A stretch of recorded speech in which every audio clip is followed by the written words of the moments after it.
Hi, I'm Irving, and I have no life, just like you. The Ballad of Irving. Irving. Big fat Irving. Big sport Irving. The 142nd fastest gun in the West.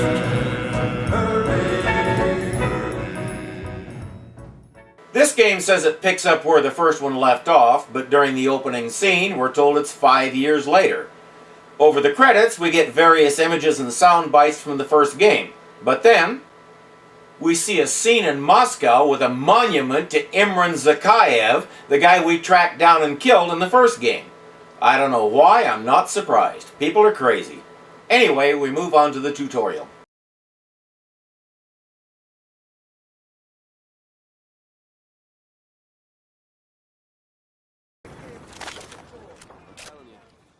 After that, we get a mission. It's a little fuzzy, but while it's loading, we get a nice lecture. Sure, it matters who's got the biggest stick, but it matters a hell of a lot more who's swinging it.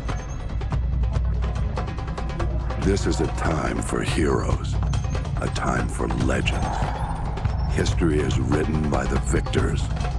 Let's get to work. Really? I get the idea of trying to do something interesting while the game loads, but a sermon? Really? Well, whatever turns your crank. Let's get into the fight. In good Call of Duty fashion, it drops you right into the thick of a firefight. Your job is to protect a bridge layer. How many layers does a bridge have?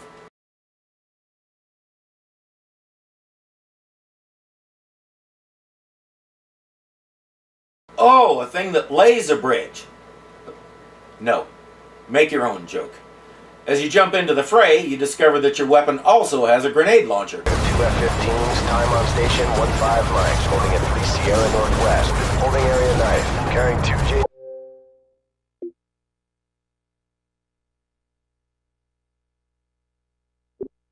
This is gonna be one of those let's be clever games, isn't it? They have to go with something suggestive like threesome. Couldn't possibly go with something more dignified like menage a trois.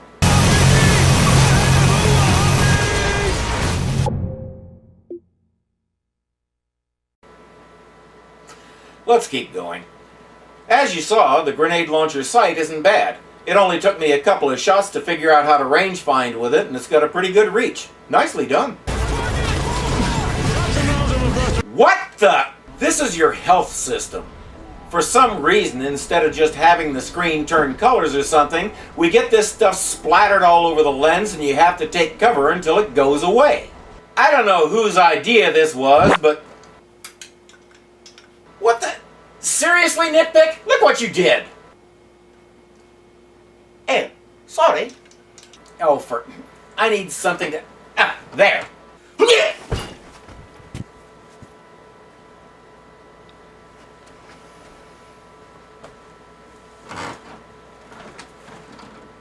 Where was I?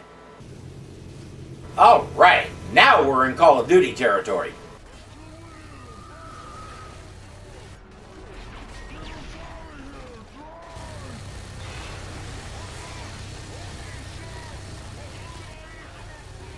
I can't see. Where are the bad guys? I can't... Okay, that's better. A wild ride, but it's not screwing with my vision.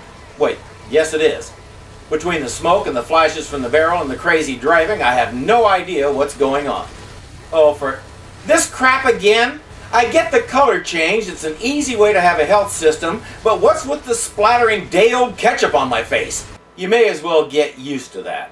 This game's philosophy is, if it can be obscured, do it.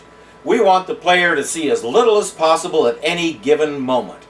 I don't get it. Well, nothing to do but push on. You fight your way to a building where you're supposed to get eyes on the school. What school? I didn't hear anything in that opening ditty about a school, and none of the objectives that have popped up on my screen mentioned a school until now. That's an ongoing problem. The objectives are vague to the point of useless. The game can also get a little obnoxious.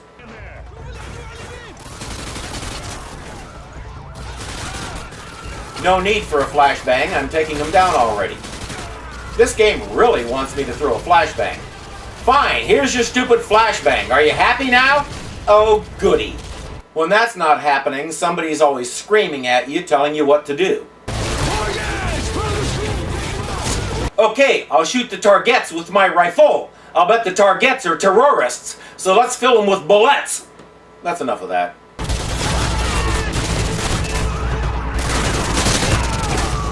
That's called flanking. I learned it playing Brothers in Arms. Proof positive that video games really are educational. Best I can gather, another of our fire teams is pinned down inside that school, so we're supposed to go rescue him. Hunter 2-1, this is Hunter 2-3. Thanks for the assist. We're leaving on Hunter 3's Humvee. Over. Wait a minute, where are they? All we found in the school were bad guys. Things get jumbled a lot like that in this game. The conversations are vague, the instructions are absurdly general, and basically all you can do is follow the guy with the big word follow bobbing along over his head and shoot anything that moves. Not the most interesting story so far, folks. So you mop things up and meet up with General Shepard. He tells you that you'll be taking orders directly from him now. What the significance of that is, we have no idea at this point. Fade to black. I meant the game, not me. Thank you. Yes, you get an achievement for getting handpicked by the General himself. Gee, I wonder what the game does if I don't make the cut. Seriously? Can't you just say completed the level? On we go. Let's see what the General has in mind. So how do I look? Like one of the bad guys. Perfect for your undercover assignment. Oh goody, I get to play as a bad guy. So Makarov is the prize. Who's Makarov? I'm going undercover to get a pistol? What's so special about it, and why do the bad guys have it? Makarov's no prize. He's a whore. A mad dog killer for the highest bidder. Oh, a guy named Makarov. Who's Makarov? Just remember your new identity. It'll keep you alive. Welcome to the 141. Best hand-picked group of warriors on the planet. It's an honor, sir. When do I meet the rest of the team?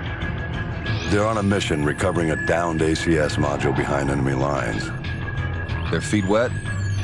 Imagine they're just about freezing right now. So they're in Kazakhstan. Am I going in to rescue them?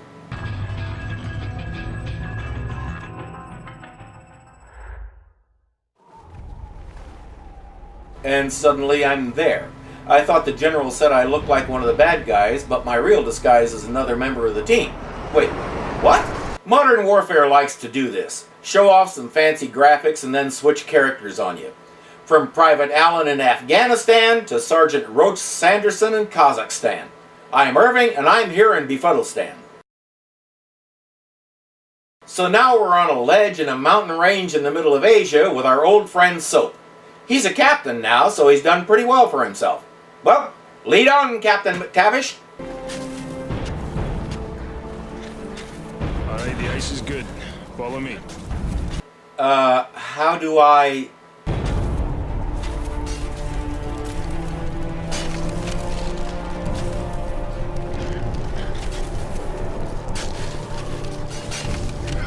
Oh boy, busy work. I love busy work.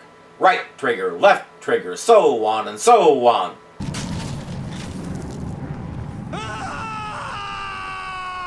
So that's what happens if you let up on both triggers at once. Good to know.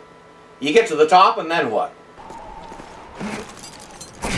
Hold on!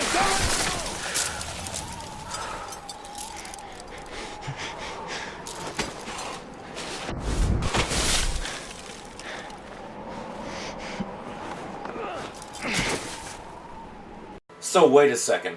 I wasn't supposed to be able to make that jump? That's correct. That's another thing this game likes to do. It likes to screw with your head by giving you things to do that you're never supposed to accomplish. I'll talk more about that later.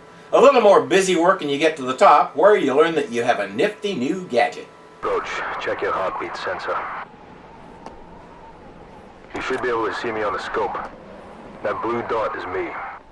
Any unrecognized contacts will show up as white dots.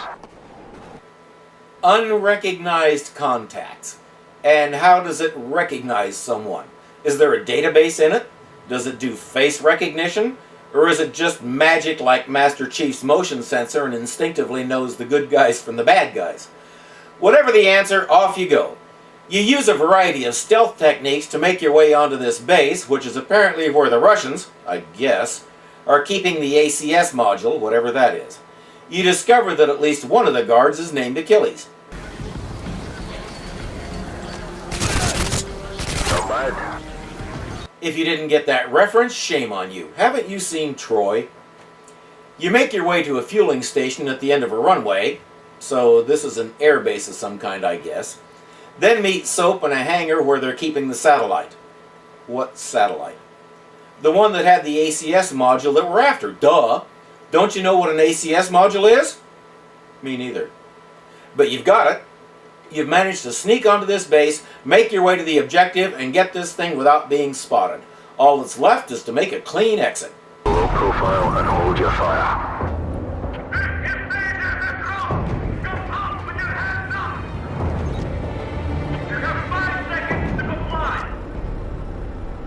Roach, go to plan B.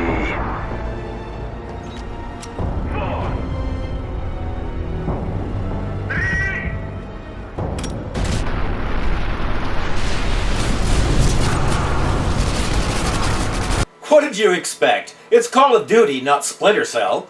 So it's a fight to get out. Soap is ever so helpful. For the MiG, I'll cover you! Which MiG? I see at least 3.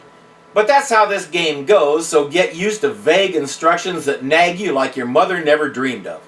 Like this. Take that snowmobile, let's get the hell out of here! Okay, this one is closest to me, so I'll take it. How do I do this? How do I get on it? Oh, excuse me. I didn't realize I was trying to use the captain's snowmobile. Roach, get on that Oh, darn snowmobile, it. let's go. I'll just take this second-rate one over here. Yes, we're that linear, that rigid. I couldn't take the one closest to me. It had to be the one the game specified. As I said, get used to it. The whole game does that. The end of the snowmobile chase that follows is a good example. I'll spare you my 35 attempts, I am not exaggerating, to finish that level. Basically, it ends in this roughly 60-degree slope where you have to go full bore, dodge a zillion trees that will kill you on contact, and then make an impossible jump at the end of it. But you not only have to have enough speed to make the jump, you also have to hit the exact right spot on the other side or you'll get splattered anyway. I don't mind a linear game, but this is crazy. Anyway, without warning, you're Alan again. And Makarov is fighting his own war and he has no rules, no boundaries. He doesn't flinch at torture, human trafficking, or genocide. He's not loyal to a flag or a country or any set of ideals. He trades blood for money. Oh, that Makarov. Why didn't you say so? Okay, let's go get him. I'm going undercover as one of his close associates so I can... What? What do I do when I get there?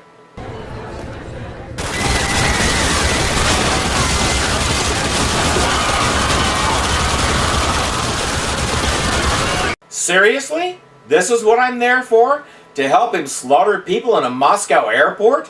What kind of assignment is this? You follow Makarov and his men and watch them murder dozens of people. Naturally, the authorities show up and you have a firefight, but you make it to extraction. We've sent a strong message with this attack, Makarov. That was no message. This is a message. The American thought he could deceive us. When they find that body, all of Russia will cry for war. What? Okay, this is getting silly. I honestly have no idea what the actual mission there was supposed to be. Best I can figure it was get close enough to Makarov to get myself killed in such a way that the Russians think the Americans staged that attack and the two countries are now on the brink of war. What the hell kind of game is this? Of course, Russia goes on a totally bonkers anti-American rampage. We know it was actually Makarov, but we don't have any proof, so we have to get some. Our next stop is Brazil to see the arms dealer who supplied the operation and convince him to point us to Makarov. How any of that is going to prove that it was Makarov and not the Americans who did this is never explained. Are we going to track down Makarov and appeal to his better nature and get him to confess? At the moment, the player has no idea. We're flying blind, and it's like that through most of the game. You're supposed to just go with it, I guess. Well, let's see what Brazil is like. You're not after the arms dealer yet, you're after his right-hand man. Why? Because the game says so. There he is. Yay!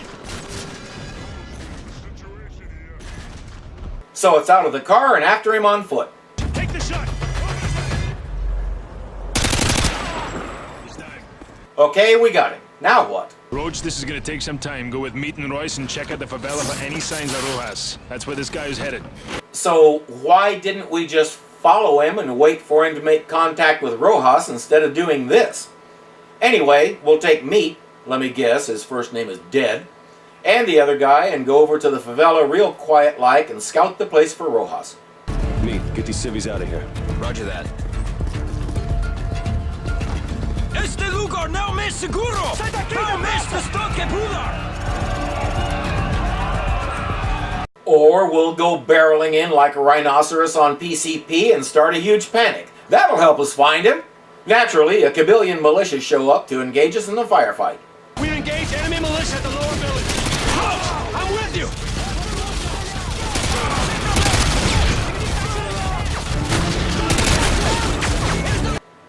Could this plan get any more convoluted? Forget I asked that. Meat is down! I repeat, meat is down! Dead meat. Told you so. Now, in all this ruckus, you might have forgotten that we're trying to find this Rojas guy. If you look closely, there's an objective marker up the hill among all those buildings. That's him. Ahem. Piss off. The correct phrase is, that is he. Him is objective case, indicating that the individual is the recipient of some action, whereas he is nominative case, denoting identity, and is the proper one for use after a verb of being.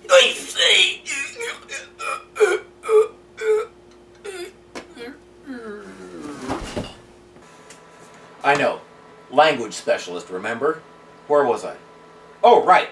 After you discover that everybody in the town is a militia member, actually, no, that's not right. I saw a total of 3 civilians. Soap gets a line on your actual target. We've got Rojas' location. He's headed west along the upper levels of the favela. We'll keep him from doubling back on our side. Keep going and cut him off up top. There's no time for backup. You're gonna have to do this on your own. Of course I do. Good luck.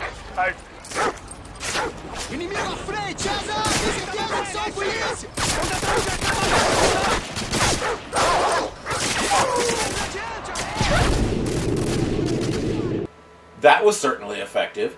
The screen says I was killed by a grenade, but it was actually the dog that did me in because I couldn't get away from it.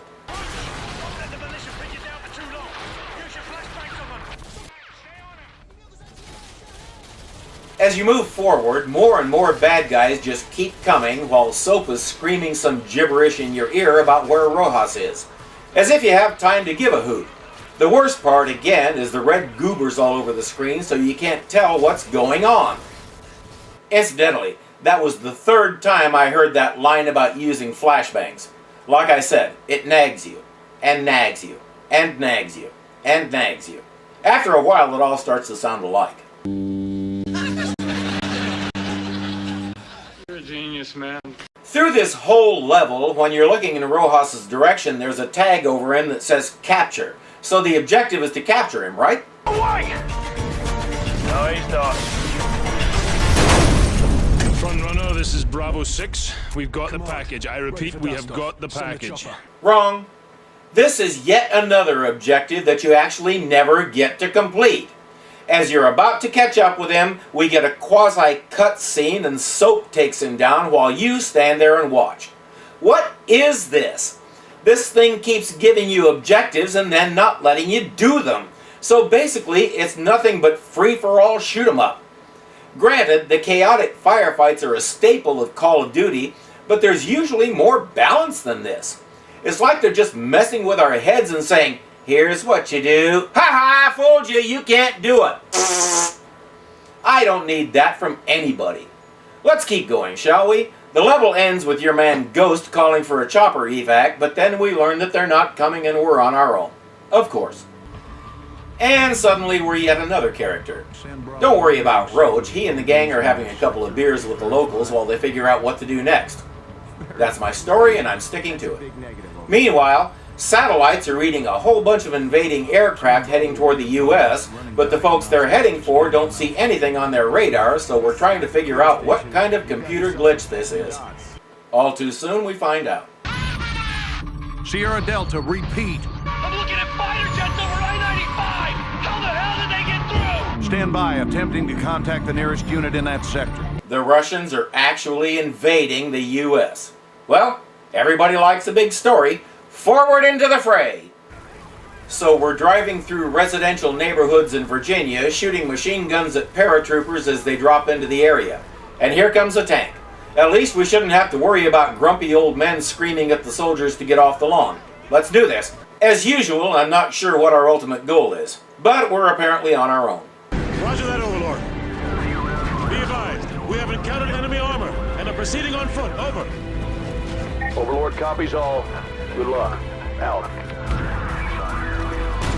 Sarge, did HQ just tell us to go F ourselves?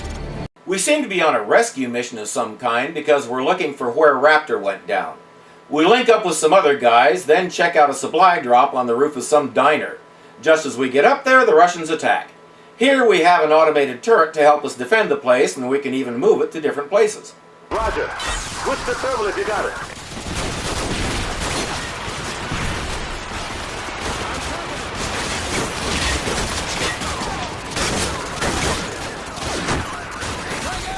Of course, you can't just move it anywhere you please. It has to be one of the precise spots designated by the game, of which at any given moment there is precisely one.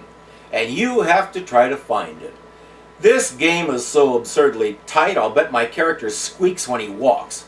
Without warning, shells start dropping from the sky right on you. So now you have to go find the guy who's guiding the drone that's shooting at you. Correct me if I'm wrong, but isn't the Predator drone an American weapon? Why do the Russians have one? And why is the screen in English if the Russians were using it? Because shut up. Just use it to take out that tank. Excuse me, BTR. I'm guessing that stands for a big tank-like rig. Kaboom.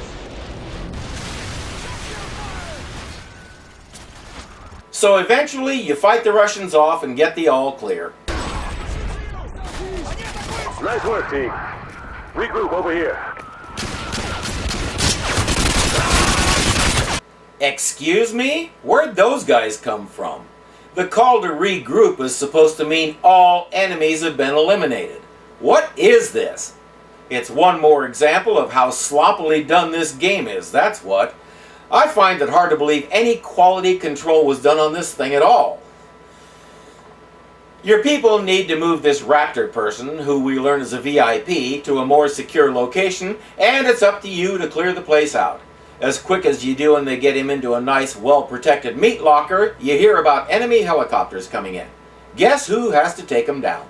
Team, I saw a Stinger missile in that tunnel to the west. So I have to run clear to heck and gone over there to find a Stinger to take this thing down. I have an RPG, but apparently that's not good enough. You find the Stinger and take down the helicopter, then here comes another one. The second helo just showed up. Take it down.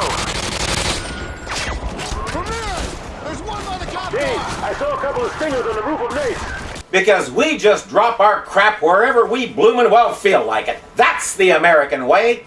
So I had to run clear over here to get one Stinger. Now I have to run clear back over there where I just used to was to get another Stinger. Who designed this mission? I believe it. So I get back over to the restaurant and head for the roof and the Stinger missile to take down the helicopter.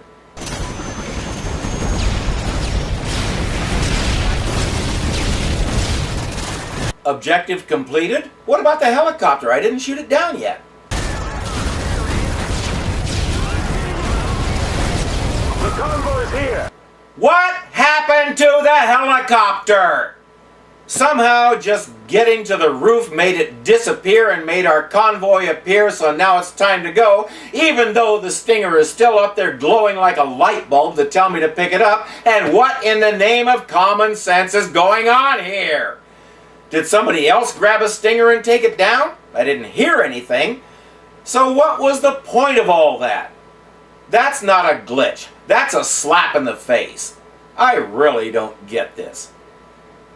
You make your way to the convoy and your sergeant announces that you're off to save some lives in Arcadia. And suddenly you're Roach again. The Russians must have copied the ACS module. Got the key to every lock in America. And they're killing 1,000 Americans for every dead civilian in Moscow. Looks like we're all out of friends. All we got out of Rojas is that the only guy Makarov hates worse than Americans is locked up in a gulag. That's all we got. If this con's the bait to catch that psychopath, let's hang him from a tree. Official Russian policy is kill 1,000 American civilians for every dead civilian in Moscow.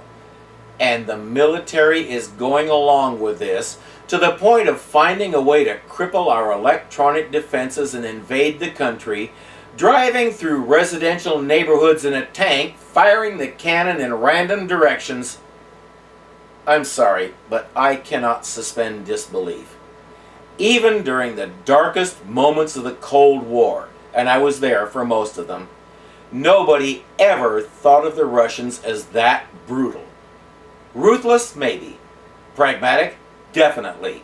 But just plain sadistic and cruel? I think not. Do they have a long-term plan for this invasion? Are they planning an occupation? A coup? Or is this a hit and run where they pop in, kill X number of American civilians, then skedaddle back to the safety of our own shores? None of this makes sense! The Russians aren't stupid. And what's being done here is stupid. So I can't buy it. I'll finish the game, but there's no way I can get really immersed in it like I should, because the premise is just knucking futz. Step 1, fight your way out of Rio.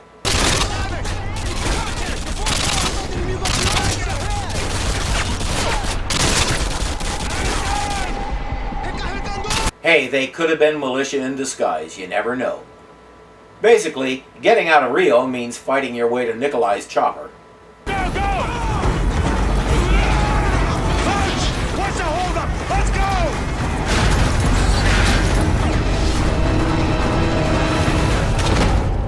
Again? This is really getting tiresome. Once again, we have an objective you were never meant to complete because they decided to throw you another curve. Question: when is a twist not a twist? When it's all you do! The twist ending is a useful literary device, and you guys are beating it to death. Stop it! Roach! Roach! Wake up! Roach, we can see them from the chopper. They're coming for you, dozens of them! Roach, there's too many of them! Get the hell out of there and find your way to the rooftops! Move! So now we have to avoid all the bad guys in the world and get back up to the rooftops so Nikolai can pick us up. Piece of cake. Oh yeah, and you don't even have a gun. All you can do is run through the ungodly maze of rooms and doors they've set up for you, while Soap screams at you every 3 seconds to hurry up. You finally get up to the roof and start toward the rendezvous point.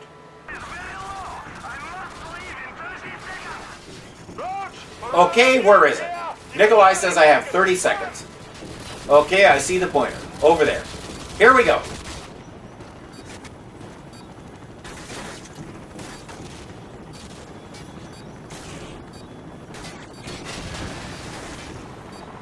Alright, made it with time to spare. Turn left and jump down? What? And then what? Where?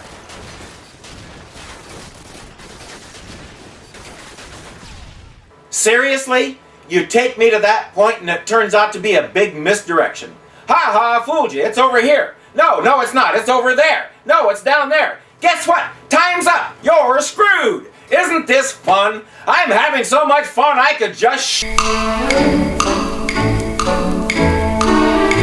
Mirrors again, and your immediate task is to neutralize some anti-aircraft guns so our helicopters can get in and evacuate civilians. For that, you have a new toy. Requisitioned a Striker from the 8th Armored.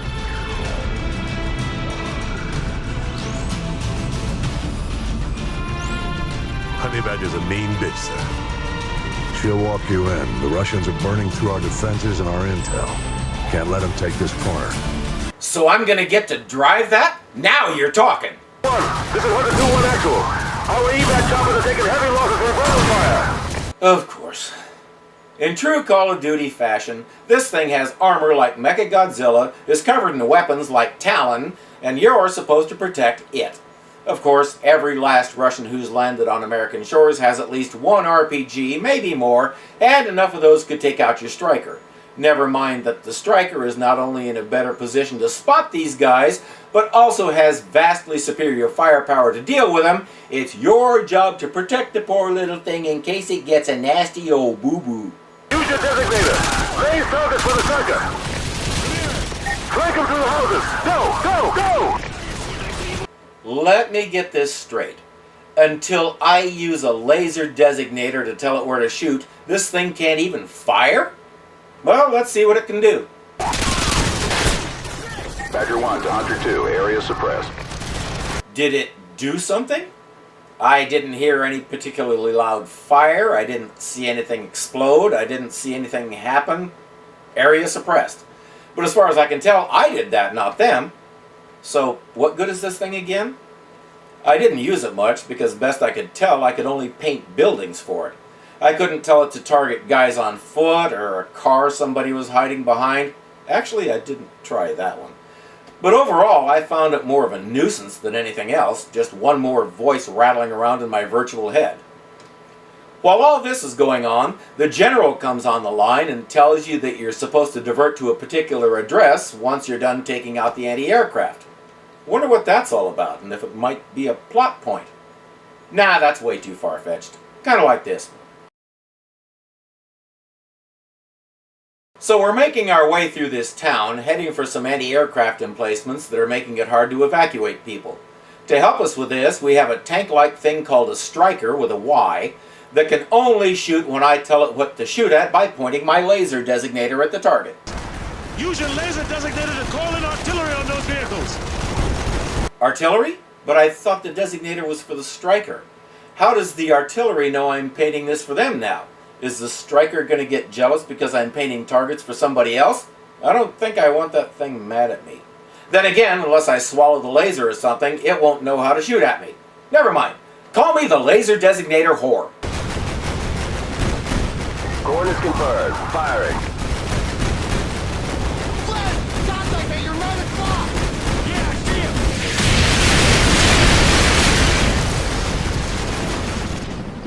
If it works, don't knock it. Now, let's go see what we're supposed to find at that address the general gave us. Interrogative. What exactly are we looking for? Over. Sergeant Foley, this is General Shepard.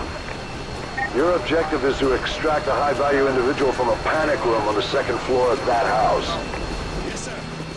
He'll be expecting you. Challenge is Ice Pick. Countersign is Phoenix. Well, let's go get him. Ice pick. Ice pick. Something's not. But he's not responding.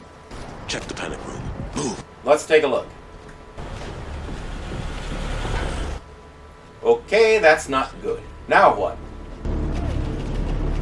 Ramirez, get that briefcase. What's left of it? Briefcase. Got it. Let's go. There's something weird about the guys who attacked him. We can't identify who they're with. This is not good. But the mission is complete, so we move on. Of course, we're Roach again. We, and by we I mean Soap with you and the others in tow, are leading an attack on an oil rig where the guy we want is being held. The briefing says the Russians are using them as surface-to-air missile sites, basically hiding behind the civilian oil workers so we can't just blow up the whole rig. Gotta do this one the hard way. Well, let's get to it. We're hitting them from a submarine. In scuba diving, we call this a DPV, or Diver Propulsion Vehicle. I don't doubt that the military has its own much more convoluted name for it, but I don't know what it is, and I'm perfectly happy with DPV, so that's what we're going to call it. One weird thing is, you're not driving. Again. This is a big departure from your usual Call of Duty fare, because ordinarily when you get a new vehicle, you get to drive it. Not in this game. We spend way too much time as a spectator instead of actually participating. We ride this thing for way too long, then surface to find a couple of guards right above us. Good thing they weren't looking for bubbles in the water, I guess. So it's time for a nice, quiet, coordinated takedown. Лодку. Всего-то за шутку.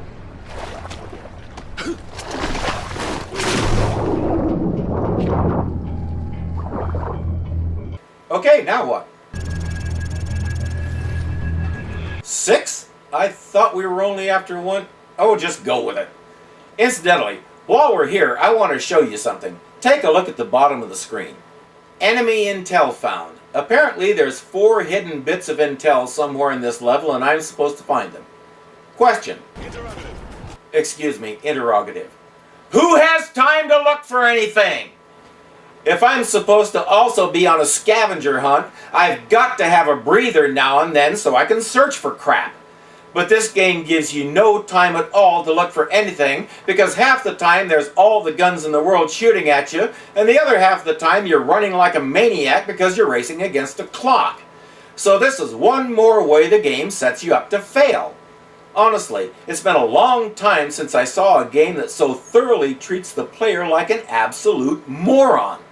This stuff is just one more example because I'm sure at some point I can play the game again and find some moments to look for hidden stuff. But considering what this game has shown me so far, I don't care! From what I read, this intel has no bearing on the story or the game in general, it's just a collectible thing like the flags in Assassin's Creed. Translation? It's meaningless. You don't need it for anything. So who gives a crap? There's so much going on in this game, I don't have time or the interest to think about collectibles. You would have done better to take the energy you guys put into that and fix some of the glaring problems with the game itself. Having said that, let's go see about these hostages. Unfortunately, that means more of this nonsense.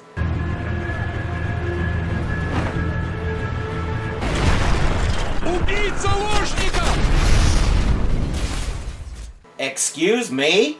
The only guy I shot was wearing a balaclava and pointing an assault rifle at me. But this is the ongoing problem with a game that constantly dicks with your vision like this. You can't tell what's going on, so it's inevitable that you're going to make mistakes and have to do it all again. Yet another example of setting you up for failure. Whoever thought this was a good idea needs to go stand waist deep in a pool of strawberry jello and freezing cold temperatures until the stupid finally withers and falls off. I don't need the slow motion on top of everything else. And these guys are hopelessly in love with this little breaching scenario. You'll do it about every 5 minutes for the rest of the freaking game. Like I said, until the stupid falls off. That's not negotiable. So let's try this again. Excuse me again? I shot that guy like 4 times and he still shot the hostage. It's like my bullets had no effect at all. Believe it or not, that's an ongoing problem too. Hit detection sucks. Sometimes your bullet sends a huge blood splatter flying and sometimes the exact same shot does nothing at all. I hope I don't need to say any more about that. If you're okay with that sort of thing, what is wrong with you? So of course you have to do another breach like that and it's just as stupid. Then one of your guys who apparently speaks Russian hears a message on a bad guy's radio. Reinforcements are on the way. Set up for plan B. Get some C4 on those bodies. Go. C4 place, sir. Get to an elevated position. We'll ambush them when they discover the bodies. Whoa, so we're doing Captain Sheridan against the Minbari. Not bad, game. Not bad at all. If we're counting your successes, that makes 1 in a row. Let's see how it goes. Stand by.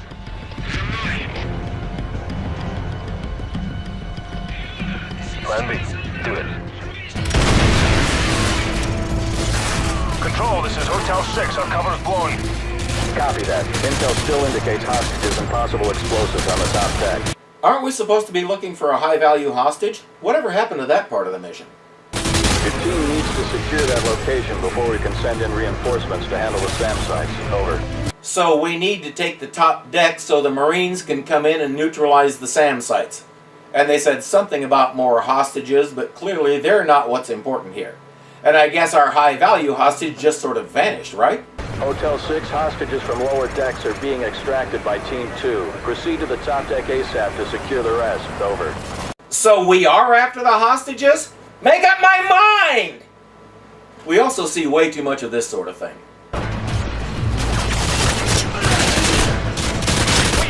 Watch your fire!